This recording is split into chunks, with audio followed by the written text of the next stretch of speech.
में जो पढ़ेंगे वो आपका उत्तर प्रदेश सिंचाई और बहुउद्देशीय नदी घाटी परियोजनाओं के बारे में पढ़ेंगे। तो यहाँ पर देखिए, आपकी चाहे यूपी ट्रिपल एससी की परीक्षा हो या कोई भी आपकी परीक्षा हो, ये क्लास आपके लिए उपयोगी होने वाली है। ठीक है, चाहे आप किसी भी एग्जाम्स की तैयारी कर रहे हैं जिसमें आपका उत्तर प्रदेश का जीके पूछा जाता है, तो उसके लिए आपकी ये महत्वपूर्ण क्लास होने वाली है आज। तो यहाँ पर आज बात करेंगे इसी से रिलेटिव चैप्टर से। ठीक है, तो इससे पिछली क्लास अगर आपने नहीं देखी है तो वहाँ पर मैंने आपको बहुत सारे टॉपिक करा दिए हैं, तो डिस्क्रिप्शन में जो लिंक दिया हुआ है वहाँ से जाकर आप पिछली क्लास भी देख सकते हैं। तो बात करते हैं आज के इसी चैप्टर से। देखिए यहाँ पे सबसे पहले यहाँ पर हमें एक चीज़ मालूम होना चाहिए। देखिए, जो उत्तर प्रदेश में सिंचाई होती है वो किस किस द्वारा होती है। ठीक है, तो यहाँ पर इस चीज़ को हमें बहुत जानकारी होना चाहिए। ठीक है, तो यहाँ पर बात करते हैं, पहला क्वेश्चन बनता है हमारा, उत्तर प्रदेश में राज्य जल नीति कब बनी थी। ठीक है, यहाँ पर एक क्वेश्चन बहुत इंपॉर्टेंट बनेगा आपके लिए, उत्तर प्रदेश राज्य जल नीति कब बनी थी। यहाँ पर इसको नोट करें, उत्तर प्रदेश राज्य जल नीति। तो यहाँ पे बात करूँगा उत्तर प्रदेश राज्य जल नीति यानी कि 1999। तो राज्य उत्तर प्रदेश जल नीति 1999 क्या थी, इसके बारे में भी हम यहाँ पर चर्चा करने वाले हैं। ठीक है, अगर चैनल पर नए हो तो चैनल को सब्सक्राइब कर लें, और इससे रिलेटिव कोई भी जानकारी चाहिए तो कमेंट में हमें जरूर बताया करें। देखिए, अगर यहाँ पे बात की जाए राज्य जल नीति का निर्माण जो हुआ था, राज्य जल नीति का निर्माण, यहाँ पे अगर बात करूँ राज्य जल नीति का निर्माण, तो वो कब हुआ, यहाँ पर अगर उसकी बात आती है वो आपका 1987 के निर्देशों के अनुरूप हुआ है। ठीक है, तो किसके अनुरूप हुआ, आपका 1987 के दिशा निर्देशों के अनुसार हुआ है। ठीक है, 1987 के दिशा निर्देशों के अनुसार जल नीति का निर्माण हुआ है। ठीक है, निर्देशों के अनुरूप। तो ये क्वेश्चन भी पूछ लेता है, इसको भी यहाँ पर आप नोट कर लेना। ठीक है, तो इसमें इसके उद्देश्य क्या थे। ठीक है, अब यहाँ पे बात आती है इसके उद्देश्य की, तो इसके उद्देश्य क्या थे, तो उद्देश्य भी थे, जब तो बनाई होगी जल नीति। ठीक है, तो देखिए इसका उद्देश्य जो था दुर्लभ जल संसाधनों का संरक्षण सुनिश्चित करना था। ठीक है, दुर्लभ जल संसाधनों का संरक्षण सुनिश्चित करना था। ठीक है, तो दुर्लभ जल संसाधनों का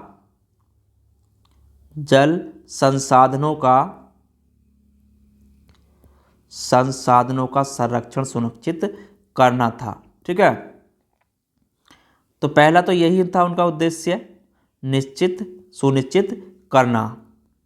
उसके बाद क्या था, उसके बाद देखिए जल संसाधनों के प्रबंधन में गुणवत्ता सुधार लाना, जिससे कि उपयोगकर्ता की शक्ति का विकेंद्र सम्मिलित हो। ठीक है, तो बहुत सारे हैं जो मोस्ट हैं, वही मैं आपको इसमें लिखवाऊंगा। ठीक है, और इसमें देखिए, तो यहाँ पर इस चीज़ को नोट कर लें, जल संसाधनों के विकास में आत्मनिर्भरता लाना। ठीक है, जल संसाधनों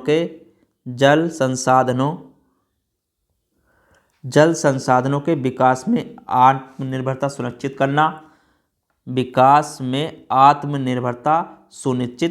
करना, ठीक है, आत्मनिर्भरता सुनिश्चित करना। तो जितने भी पॉइंट हैं इस चीज़ को नोट करते चलना। ठीक है, सुनिश्चित करना।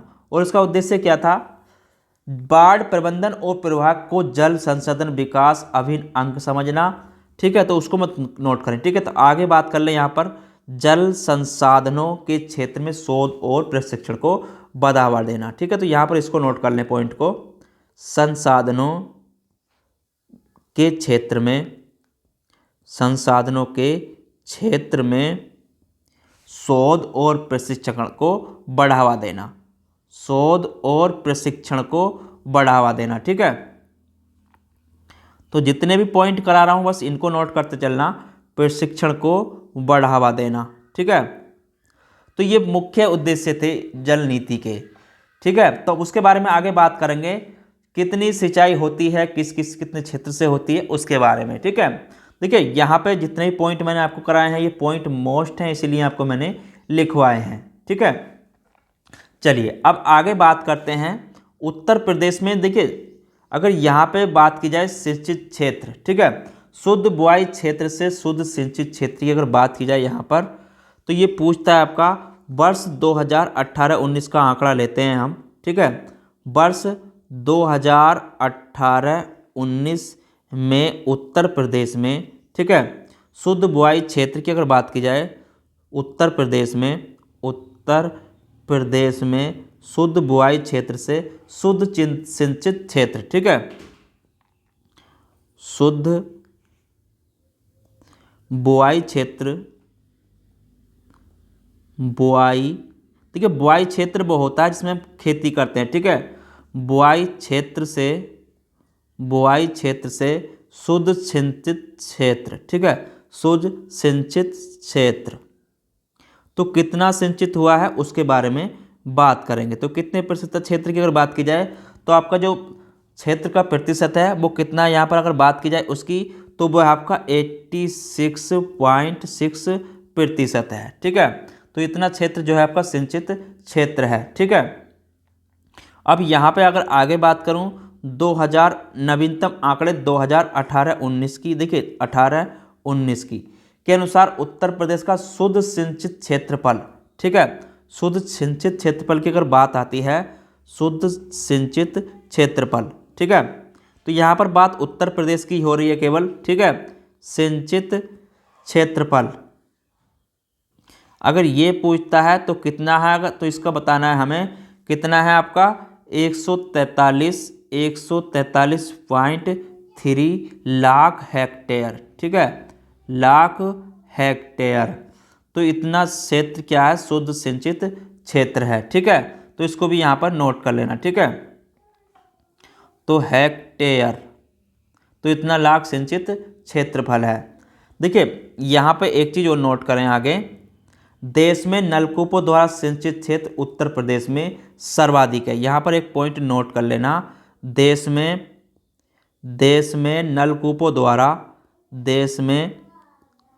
नलकूपों द्वारा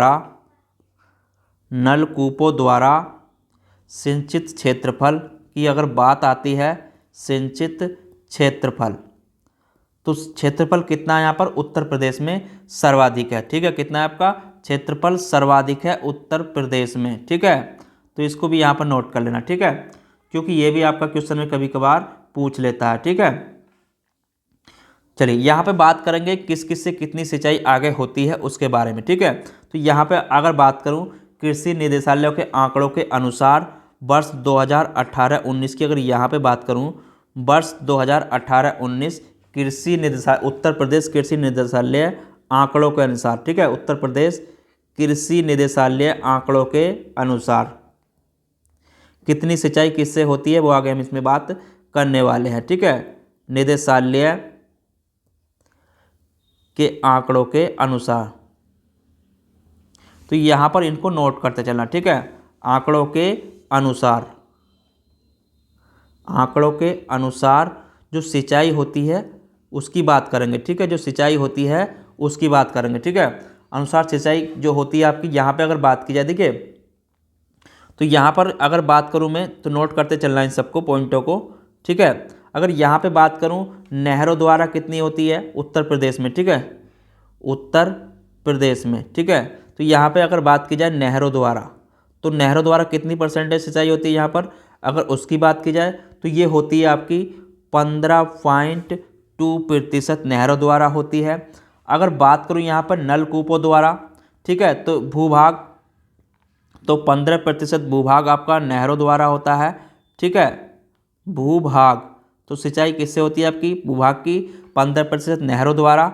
उसके बाद यहाँ पे अगर बात करें नलकूपों द्वारा कितनी होती है, नलकूपों द्वारा, तो नलकूपों द्वारा यहाँ सिंचाई होती है अगर उसकी बात की जाए तो वो सबसे ज़्यादा यहाँ पर होती है, कितनी है आपकी 74.9%, ठीक है, भूभाग की सिंचाई नलकूपों द्वारा होती है, ठीक है, भूभाग नलकूपों द्वारा सिंचाई होती है। उसके बाद यहाँ पे बात करें कुओं द्वारा, तो कुओं द्वारा कितनी सिंचाई होती है, कुओं द्वारा, तो कुओं की अगर बात करें यहाँ पर तो कुओं द्वारा जो सिंचाई होती है 8.7% भूभाग पर सिंचाई कुओं द्वारा होती है, ठीक है, तो यहाँ पर इसको भी नोट कर लेना। अगर यहाँ पे बात आती है तालाबों द्वारा, ठीक है, तालाबों द्वारा, तो तालाबों द्वारा कितनी सिंचाई होती है यहाँ पर, अगर उसकी बात करूँ तो तालाबों द्वारा यहाँ पर जो सिंचाई होती है 0.5% भूभाग की जो होती है सिंचाई वो तालाबों द्वारा होती है।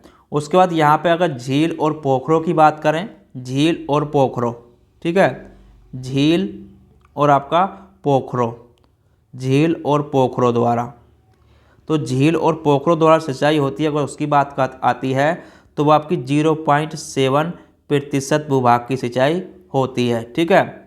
तो ये सिंचाई होती है इन द्वारा, ठीक है। तो इन चीज़ों को भी आपको नोट कर लेना है, ये भी आपका क्वेश्चन में एग्जाम्स में पूछ लेता है, ठीक है। तो कृषि निदेशालय के आंकड़े हैं 2018-19 के अनुसार उत्तर प्रदेश में सिंचाई जो होती है, ठीक है। तो यहाँ पर सबसे ज़्यादा सिंचाई होती है आपकी नलकूपों द्वारा ही होती है, ठीक है। चलिए उसके बाद आगे बात करते हैं। देखिए अब यहाँ पे अगर एक चीज़ क्वेश्चन और नोट कर लें आगे, उत्तर प्रदेश में नहर व्यवस्था, तो यहाँ पे क्वेश्चन बन जाता है उत्तर प्रदेश में नहर व्यवस्था, उत्तर प्रदेश में नहर व्यवस्था। अगर उत्तर प्रदेश में नहर व्यवस्था की अगर बात की जाए, व्यवस्था क्या है, देखिए यहाँ पे अगर बात करूँ तो सांख्यिकी पत्रिका 2020 के अनुसार उत्तर प्रदेश में कुल लंबाई जो है नहर की, अगर उसकी बात करूँ, देखिए तो उसमें यहाँ पर एक चीज़ पहले नोट कर लें, उत्तर प्रदेश का सिंचाई तंत्र के विकास के लिए सहारनपुर में 1823 में सिंचाई कार्यालय स्थापित किया गया था, ठीक है। तो यहाँ पर अगर बात की जाए उत्तर प्रदेश नहर व्यवस्था की, तो सांख्यिकी पत्रिका 2020 के अनुसार उत्तर प्रदेश में 73,379 किलोमीटर क्या है आपकी लंबी नहर तंत्र है, ठीक है। 79 किलोमीटर लंबी नहर तंत्र है, ठीक है, लंबी नहर तंत्र है आपका उत्तर प्रदेश में, ठीक है, उत्तर प्रदेश में। तो यहाँ पर नोट कर लेना इसको भी, ठीक है, 73,379, तो यहाँ पर इसको नोट कर लेना 75,379 किलोमीटर आपका लंबी नहर तंत्र है उत्तर प्रदेश में, ठीक है।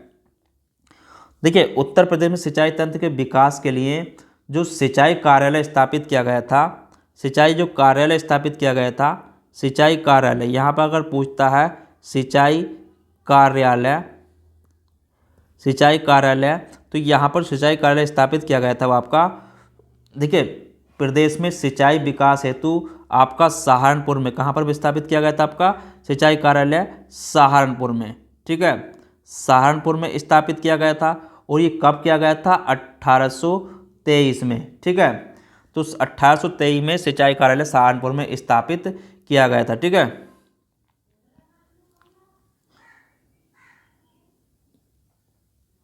तो इस चीज़ को यहाँ पर नोट कर लेना, ठीक है।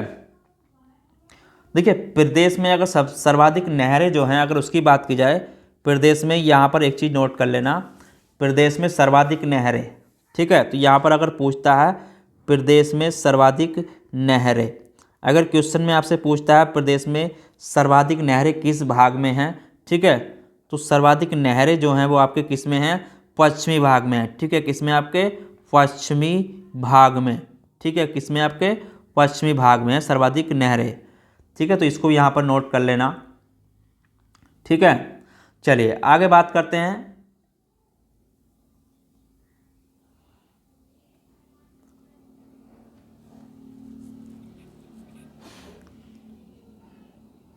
देखिए यहाँ पे एक पॉइंट अब आगे नोट कर लेना, इसमें आता है उत्तर प्रदेश में जो, देखिए उत्तर प्रदेश में एक थी आपकी, अगर यहाँ पे बात करूँ, सर्वप्रथम पूर्वी यमुना नहर, ठीक है, उत्तर प्रदेश में सर्वप्रथम पूर्वी यमुना नहर शाहजहाँ द्वारा खुदवाई गई थी, ठीक है। तो यहाँ पर एक चीज़ नोट कर लेना, उत्तर प्रदेश में, उत्तर प्रदेश में यहाँ पर क्वेश्चन पूछ लेता है, उत्तर प्रदेश में सर्वप्रथम, उत्तर प्रदेश में सर्वप्रथम पूर्वी यमुना नहर, पूर्वी यमुना नहर,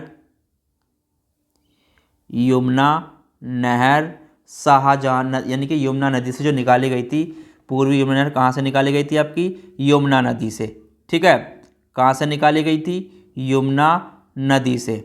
तो ये किसके द्वारा बनाई गई थी? अगर इसकी बात की जाए तो ये आपकी शाहजहाँ द्वारा बनाई गई थी, ठीक है, शाहजहाँ द्वारा खुदवाई गई थी, ठीक है, यमुना नदी से।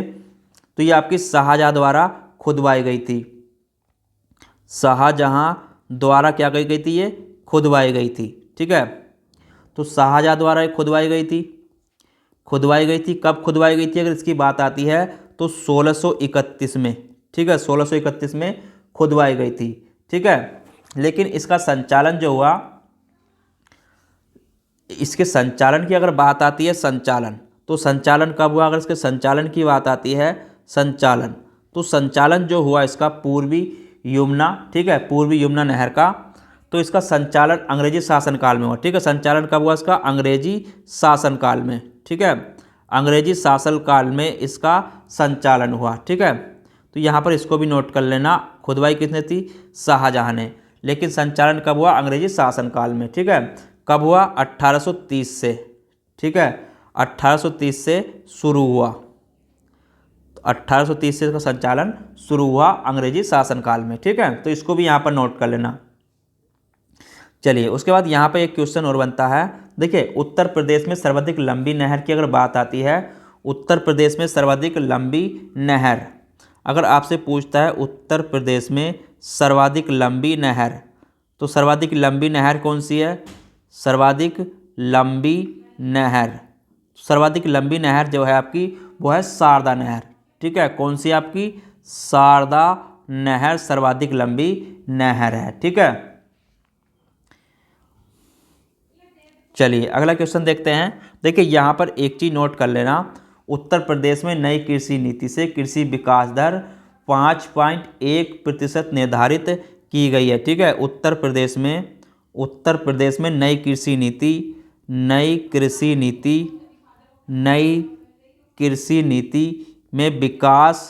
में कृषि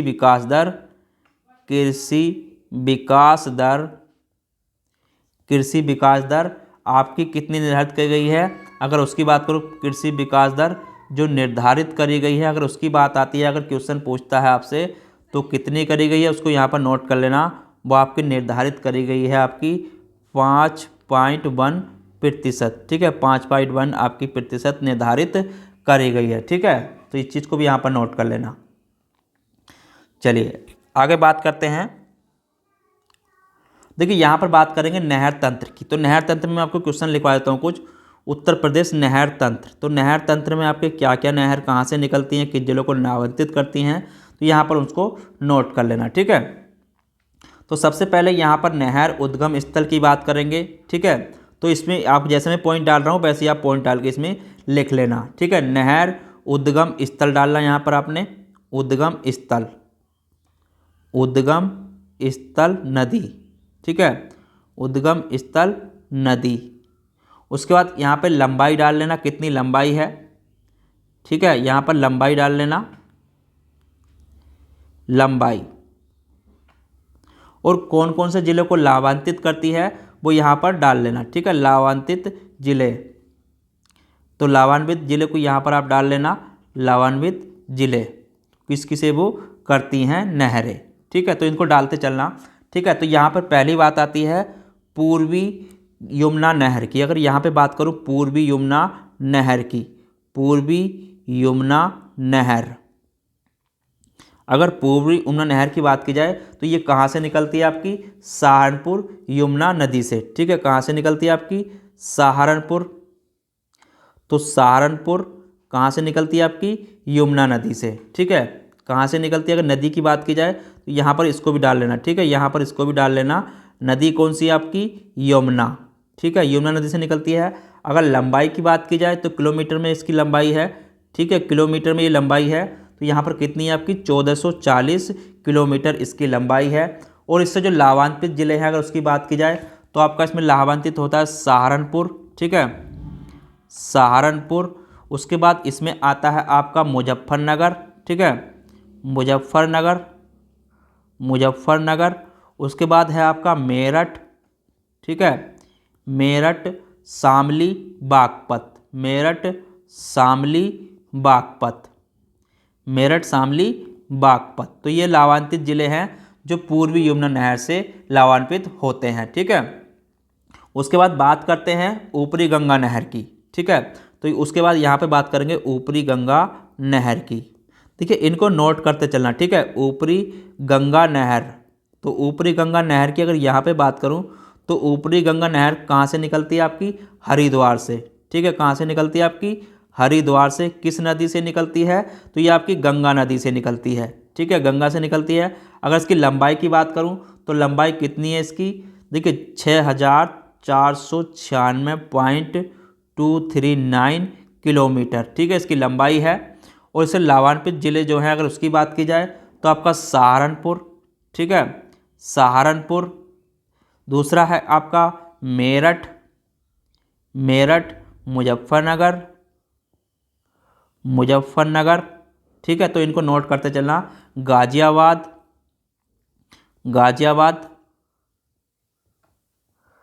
गाजियाबाद के बाद है आपका बुलंदशहर। बुलंदशहर के बाद नोट करना अलीगढ़। अलीगढ़ के बाद नोट करना आपका मथुरा, एटा, फिरोजाबाद। ठीक है, मथुरा, एटा, फिरोजाबाद।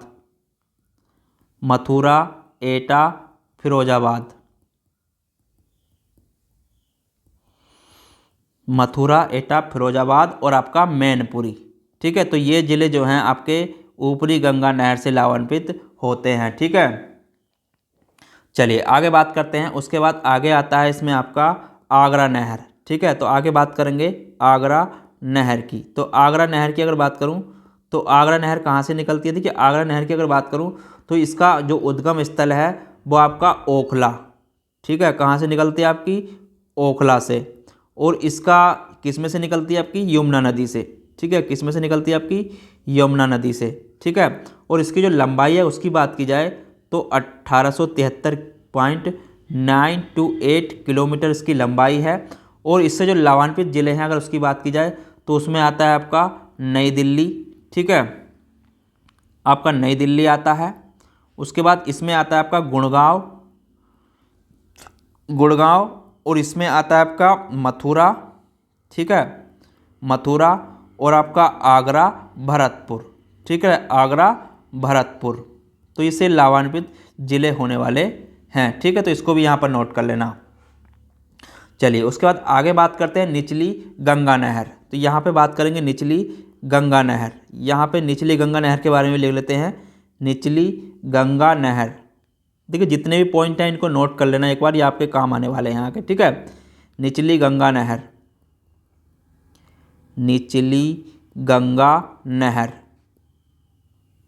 तो निचली गंगा नहर ये कहाँ से निकलती है आपकी? तो इसकी बात करूँ ये निकलती है आपकी नरोरा से। ठीक है, नरोरा से। किस नदी से निकलती है? तो ये आपकी गंगा से निकलती है। अगर इसकी लंबाई की बात करें तो लंबाई कितनी है इसकी? 8278 किलोमीटर इसकी लंबाई है। ठीक है, और इससे जो लाभान्वित जिले होते हैं वो आपका बुलंदशहर। ठीक है, पहले पर आता है आपका बुलंदशहर। उसके बाद यहाँ पे नोट करना आपका अलीगढ़, बुलंदशहर, अलीगढ़। ठीक है, अलीगढ़ के बाद नोट करना, देखिए अलीगढ़ के बाद आप नोट करना एटा। एटा के बाद फिरोजाबाद। एटा के बाद आप फिरोजाबाद के बाद नोट करना यहाँ पे आपका मैनपुरी। ठीक है, मैनपुरी। और मैनपुरी के बाद फर्रुखाबाद के बाद आप नोट करना प्रयागराज। ठीक है, प्रयागराज। तो ये ज़िले हैं जो लाभान्वित होते हैं इस गंगा से, निचली गंगा नहर से। ठीक है, तो इसको भी नोट कर लेना। उसके बाद इसमें आती है आपकी शारदा नहर। ठीक है, अब शारदा नहर मैंने आपको बताई थी सबसे लंबी नहर है, तो यहाँ पर नोट करना शारदा नहर। ठीक है, तो शारदा नहर की अगर बात की जाए तो कहाँ से निकलती है? तो ये बनवासा से निकलती है। ठीक है, कहाँ से निकलती है आपकी? बनवासा। ठीक है, तो बनवासा से निकलती है। किस में से निकलती है आपकी? शारदा नदी से। ठीक है, कहाँ से निकलती है आपकी? बनवासा से, शारदा नदी से। ठीक है, तो शारदा नदी से निकलती है। ठीक है, तो शारदा नदी से निकलती है। और इसकी बात की जाए तो शारदा नदी यानी कि नेपाल की सीमा से निकलती है। ठीक है, तो नेपाल की सीमा, ठीक है, नेपाल की सीमा से निकलती है। इसकी लंबाई की बात करूं तो 9,961.3 किलोमीटर इसकी लंबाई है। ठीक है, इससे जो लाभान्वित जिले होते हैं अगर उसकी बात की जाए तो पहले नंबर पर आता है आपका पीलीभीत। ठीक है, पीलीभीत। उसके बाद यहाँ पे बात करेंगे बरेली की, बरेली, पीलीभीत, बरेली। उसके बाद यहाँ पे नोट करना शाहजहाँपुर, शाहजहाँपुर। उसके बाद नोट करना आप अपना लखीमपुर खीरी, लखीमपुर खीरी। ठीक है, लखीमपुर खीरी के बाद यहाँ पे नोट करना हरदोई। ठीक है, हरदोई। उसके बाद नोट करना सीतापुर, सीतापुर। सीतापुर के बाद है आपका बाराबंकी, बाराबंकी। बाराबंकी के बाद उन्नाव, उन्नाव। ठीक है, उन्नाव के बाद यहाँ पे नोट करना लखनऊ, उन्नाव, लखनऊ, रायबरेली, सुल्तानपुर, रायबरेली, सुल्तानपुर। रायबरेली के बाद आपका सुल्तानपुर, सुल्तानपुर। और सुल्तानपुर के बाद आपका प्रतापगढ़, प्रयागराज। ठीक है, प्रतापगढ़ और उसके बाद आपका प्रयागराज। तो ये ज़िले उससे लाभान्वित होते हैं शारदा नदी से। ठीक है, तो इनको भी यहाँ पर नोट कर लेना। ठीक है, तो ये क्वेश्चन, सबसे लंबी नहर आपकी कौन सी उत्तर प्रदेश में? शारदा नहर। ठीक है, तो ये बनवासा से निकलती है शारदा नदी से, नेपाल की सीमा के पास से। ठीक है, तो इसको भी यहाँ पर नोट कर लेना। तो ये आपके कुछ महत्वपूर्ण नहर थी जो मैंने आपको कराई हैं। ठीक है, तो इस सबको नोट करके रखना। ठीक है, ये आपके एग्जाम्स में पूछ लेता है।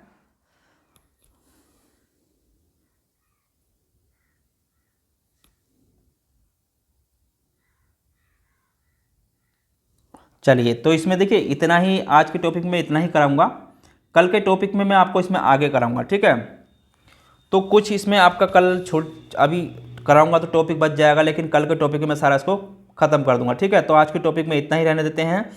कल कराऊंगा इसमें कुछ बांध और परियोजनाएं कुछ जो बची हैं उसके बारे में। तो अगर चैनल पर नए हो तो चैनल को सब्सक्राइब कर लें। अगर ये क्लास अच्छी लगी है तो चैनल को लाइक ज़रूर करें। देखिए यहाँ पर जितने भी पॉइंट मैंने कराए हैं आपके लिए मोस्ट इंपॉर्टेंट है, उन सबको नोट कर लेना। ठीक है, और इससे रिलेटिव कोई भी जानकारी चाहिए तो हमें कमेंट में ज़रूर बताया करें। चलिए फिर मिलते हैं कल इसी में अगले टॉपिक के साथ। जब तक के लिए धन्यवाद।